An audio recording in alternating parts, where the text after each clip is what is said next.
పండగకి చాలా రోజులైంది. చాలా సింపుల్ అండ్ టేస్టీగా చింత చిగురు పప్పు చేసుకుందాం వచ్చేయండి. చాలా ఫ్రెష్గా ఉందండి చింత చిగురు. దీన్ని శుభ్రంగా కడుక్కోవాలి. ఫస్ట్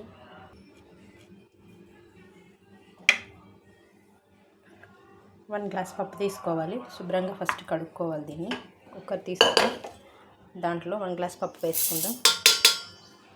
పప్పుని శుభ్రంగా ఫస్ట్ కడుక్కోవాలండి. ఒక 2 సార్లు పిసుక్కోవాలి. దుమ్ము చెత్త ఏదైనా ఉంటే వెళ్ళిపోతుంది. దీంట్లో చెత్త ఏదైనా ఉందని చూసుకోవాలి. ఫస్ట్ ఆఫ్ ఆల్ బాగుంది, చెత్త ఏం లేదు. దీన్ని కూడా శుభ్రంగా ఫస్ట్ కడుక్కోవాలి.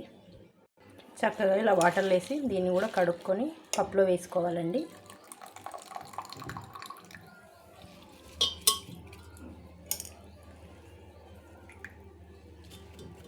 పప్పులో మొత్తం నీట్గా వేసుకోవాలి. దీనిలో కాస్తంత పసుపు యాడ్ చేసుకుందాం. దీంట్లోకి చిటికెడంత పసుపు వేసుకుందాం.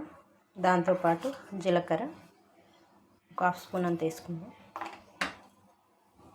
1 గ్లాస్ వాటర్ వేసేసుకుందాం. దీనికి ఇంకా విజిల్ పెట్టేసుకుంటే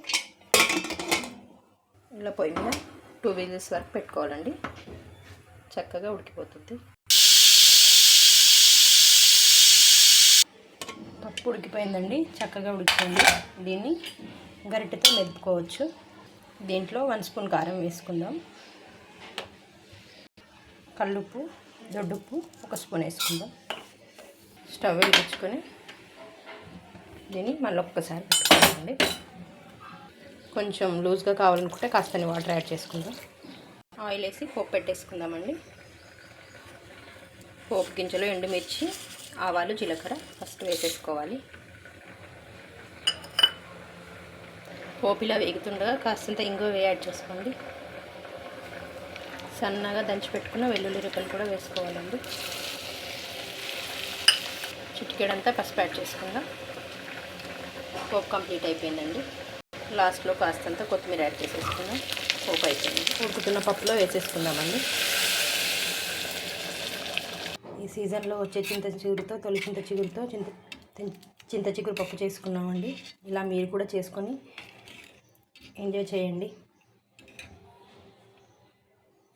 ఎంతో రుచిగా ఉంటుందండి ఈ పప్పు. మీరు ఒకసారి ట్రై చేయండి. ఎండాకాలంలో మాత్రమే దొరుకుతుంది ఈ చింత చిగురు. ఈ వీడియో మీకు నచ్చినట్టయితే లైక్, షేర్, కామెంట్ చేయండి.